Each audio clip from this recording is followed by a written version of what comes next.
Well, hello everyone, and welcome to my review of the 2022 Toyota 4Runner. Now, can I really say anything new about this product? A product that's been on sale in this generation since 2009 and was heavily revised in 2013. Well, Toyota tries to keep the 4Runner fresh by adding new options or making new technology standard year after year to make it, I suppose, a little bit more relevant. And for 2022, that big push for relevancy is a new trim level called the TRD Sport, which is what I am driving here today.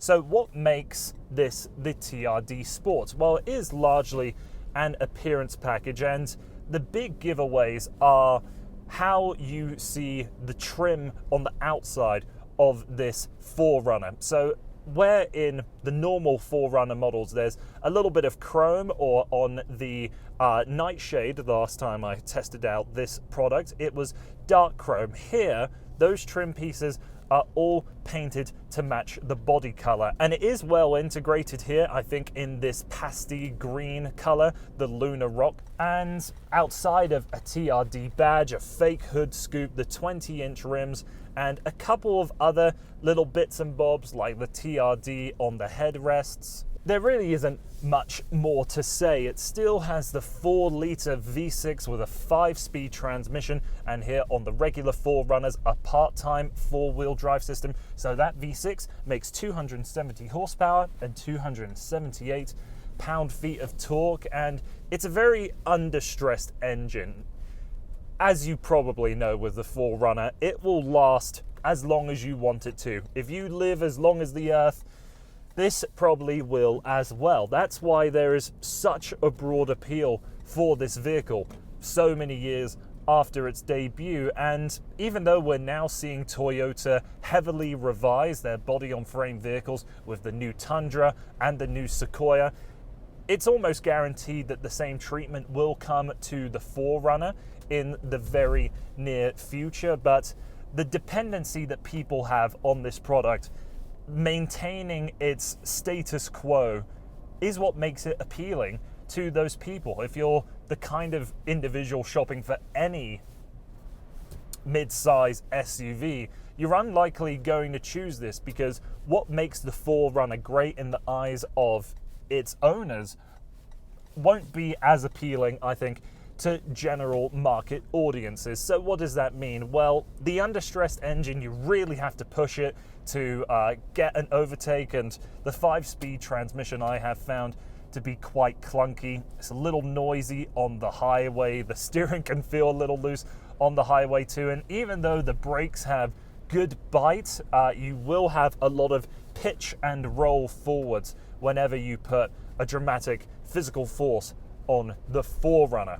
Now, these all might sound as negatives, and up against something like Toyota's Highlander, the 4Runner would certainly suffer in the driving dynamics, but it's nice to be in. The build quality is tremendous. Yes, it's a lot of soft plastics and hard plastics, and nothing's really all that vibrant or interesting, but it is built so damn well. I haven't heard any squeaks or rattles during my time testing out this product. And at 6'4", even though the seating position is quite good and all-around visibility really isn't all that bad, I really don't have that much headroom at all. I can just slide my hand over my head. The back seat space is better, as you do have quite a scalloped cutout there in the roof liner. And another thing that should be said about the TRD Sport is that it can only come as a 5-seater. So that leaves you with a ton of space in the back. The 5 seats fold down individually, and you can flip up the seat bases to drop the seats down, and it creates a mostly flat floor. Not perfectly flat, but there's a couple of nice features like back there, like a nice big cavity for storage. The interior is super simple. The touchscreen has Apple CarPlay and Android Auto. The buttons are big and chunky, and that is useful on a cold day, as you're likely going to be wearing gloves, as the 4Runner still does not come with a heated steering wheel, which I think is a real missed opportunity.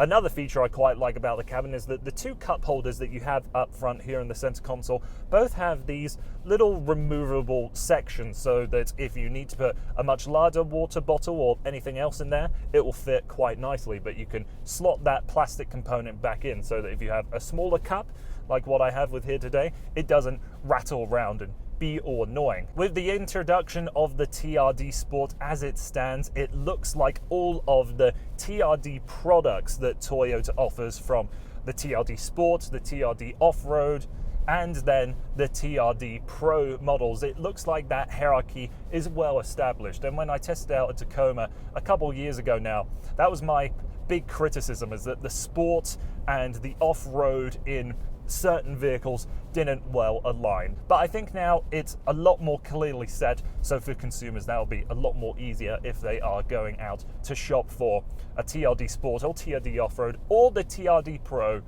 in any of the products that Toyota offers them. So there you go, those are my thoughts towards this product. Again, there isn't too much to say because there isn't a whole lot changed here. If the visual appeal of this TRD Sport speaks to you, then anything that you've ever heard in the past with a 4Runner really does apply here too. So thank you for taking the time to tuning in to this short video, and I hope to see you again on the channel soon.